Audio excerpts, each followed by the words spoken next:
The stunning revelations that we are releasing today should be of concern to every American. This is not about Democrats or Republicans. This has to do with the integrity of our democratic republic and American voters having faith that the votes cast will count. There is irrefutable evidence that detail how President Obama and his national security team directed the creation of an intelligence community assessment that they knew was false. They knew it would promote this contrived narrative that Russia interfered in the 2016 election to help President Trump win, selling it to the American people as though it were true. It wasn't. The report that we released today shows in great detail how they carried this out. They manufactured findings from shoddy sources. They suppressed evidence and credible intelligence that disproved their false claims. They disobeyed traditional tradecraft intelligence community standards and withheld the truth from the American people. In doing so, they conspired to subvert the will of the American people who elected Donald Trump in that election in November of 2016. They worked with their partners in the media to promote this lie, ultimately to undermine the legitimacy of President Trump and launching what would be a years-long coup against him and his administration.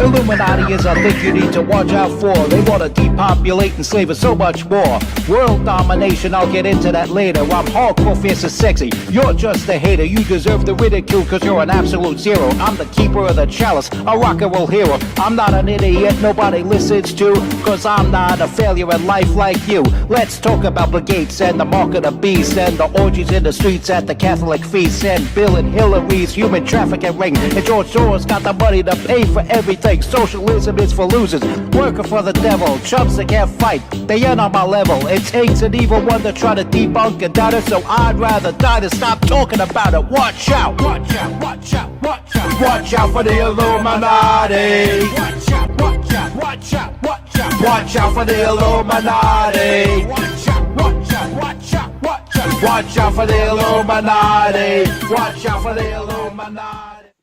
It's your boy in the building, underground rock and roll hero, New York City goth scene ambassador, and South Brooklyn's undisputed king of urban culture, MC Too Tall. And try a different look here, a little bit of the chest showing off for the ladies, to impress the ladies a little bit, but that's all you're going to get. Try to calm your hormones, you hussies. Let me close this up now. Stop lusting after me that hard. Calm yourself. Calm yourself. Anyway, we're going to talk about this clip from a few months ago. Well, quite a few months ago. I would say half a year ago. Tulsi Gabbard exposing the left. And what I suspect is part of the reason why Pam Bondi is no longer Attorney General. Some hardline evidence that scum Barack Obama belongs in jail. That scum Hillary Clinton belongs in jail. The people that belong in jail are not in jail,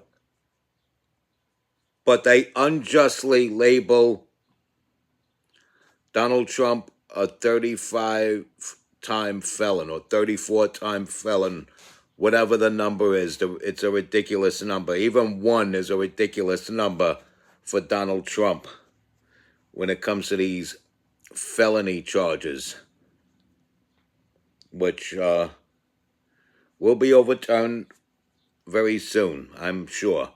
But anyway,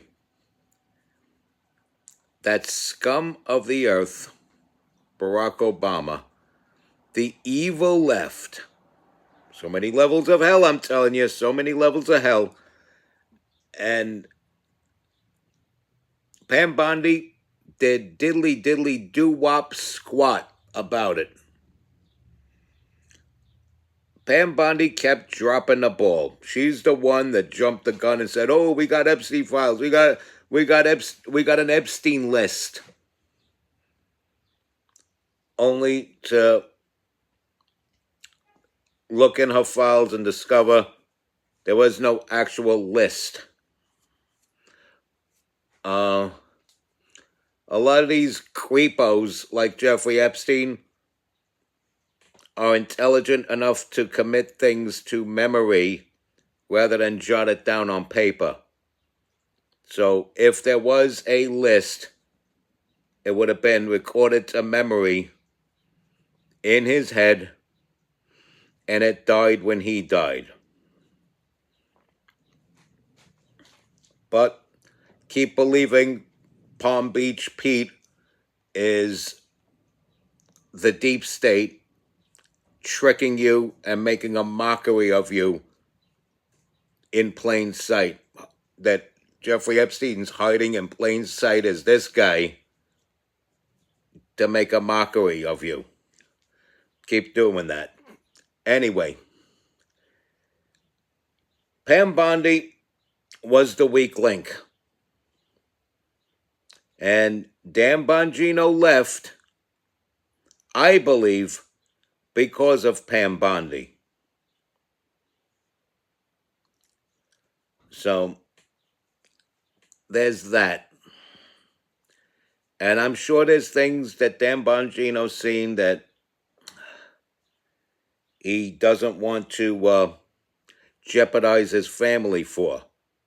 It's one thing if you live alone and you're okay with dropping dead yourself and you're willing to die on your doorstep. But if you got little ones that you don't want dying, you want to make sure they're taken care of. And he didn't have that type of backup plan set up already. Okay? He didn't have that type of backup plan set up already. So I think he did the wise thing by stepping away from that. And whatever he knows, and he shouldn't be hung to dry for knowing it. That's where people like me have to scratch and dig. People like the other podcasters, real investigative podcasters, like what Tucker Carlson used to be.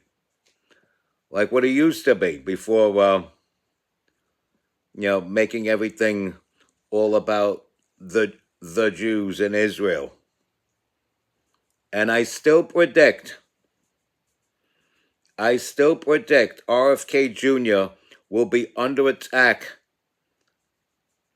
by these Broken Arrow podcasters that I credit Dana Lash for calling Podcastistan. That's Candace Owens, Tucker Carlson, Alex Jones, and yes, even Megyn Kelly. And you could throw Nick Fuentes in there. I don't put Paul Miller in that category. Paul Miller has a completely different theory from these other people, and he experienced something that radicalized him,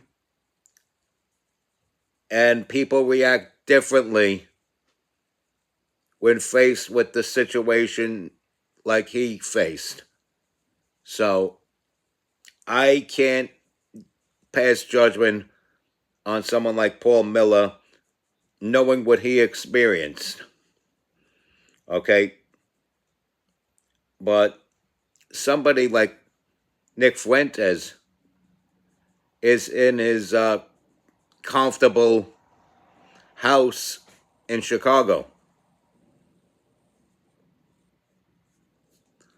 All these other people live in friggin' mansions.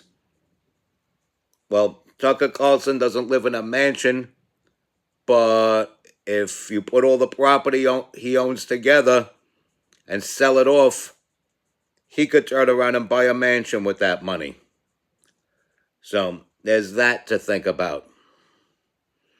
And so, back to this. back to this. They don't stay on top of this, you notice. They don't stay on top of this. This is the thing they should have been on top of. They reported it a little bit. It came out that the whole Russian collusion thing was a hoax. Bob Mueller, who died recently, he scratched and digged and looked for things to incriminate Donald Trump on and found more incriminating evidence, or more damning, not necessarily incriminating, but damning evidence on Hillary Clinton than he did on Donald Trump. And John Durham, same thing. And John Durham was impartial. Mueller was a leftist partisan hack that really, really tried to get Donald Trump and couldn't, even with all his efforts to do so. And it came out months ago,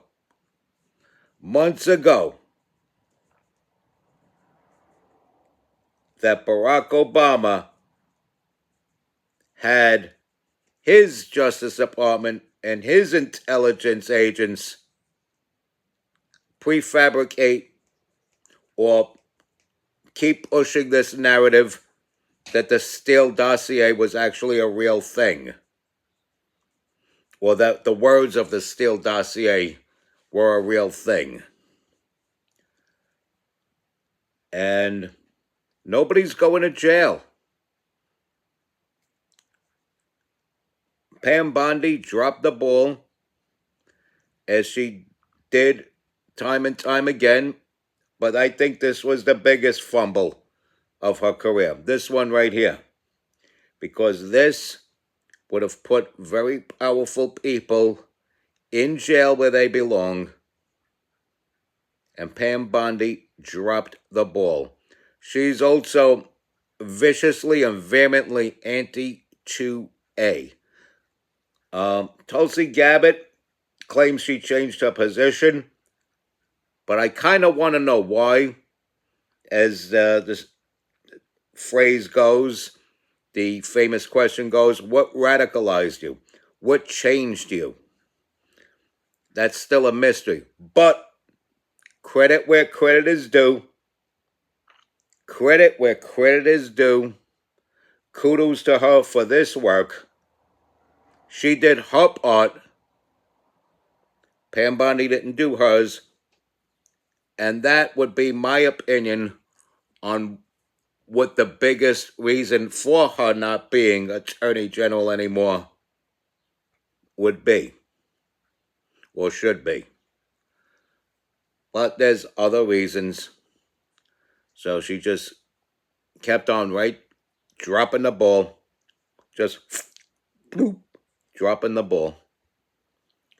And I don't want to talk too much about it when it first happened. But you're going to get drips and drabs from me of what I think of Pam Bondi and what I thought of her all along. I thought someone like DeSantis would have been more suitable. Maybe not have the matching credentials, but he would have been more suitable for that position. But I think Donald Trump wants to punish him a little bit more, or wanted to punish him a little bit more for making a presidential run. You know, how Donald Trump is, man. You got to take the good with the bad, because the worst of Donald Trump is still better than the best of what the Democrats have to offer. And you could see it in plain sight. It is the truth. So many levels of hell where belong the left. All this crime running rampant because of the Democrats. They are the party of inflation, high crime, racism, and just being creeps making the most vulnerable members of our society uncomfortable. You see the Swalwell scandal recently, right? Joining the ranks of all those others, Spitzer, Wiener, McGreevy, Carr, Cuomo, Gary Hart, Al Franken, all these characters, John Edwards, all these sleazebags that get into sex scandals. What political party did they all have in common? And what's your common denominator there? They're Democrats. They're Democrats, and they still defend the other sleazy aspects of their fellow party members. I remember seeing Anthony Weiner on the PBD podcast yelling at Pat because he mentioned these people mysteriously dying around Hillary Clinton. And Pat zinged him right back. He says, well, this is what she's known for. Let's face it, this is what she's known for. Like, you're known for sending pictures to minors, and this is what Hillary's known for. She's known for people dropping dead around her. He didn't say that in so many words, but you get the idea of it. You could look that up, okay? I'm not going to be hunting in the web for that for you. You could do that hunting. Don't be lazy. But yeah, the Democrats should be in jail. All these Democratic Party leaders should be in jail. I'm inclined to think that the curb stomp was invented initially just for the American political left. Respect God, watch out for the Illuminati, like, follow, share, comment, subscribe, stay strong, keep kicking that slang. It's your boy in the building, South Brooklyn's undisputed king of urban culture, underground rock and roll hero, and New York City goth scene ambassador, MC Too Tall. You stay safe out there, yeah?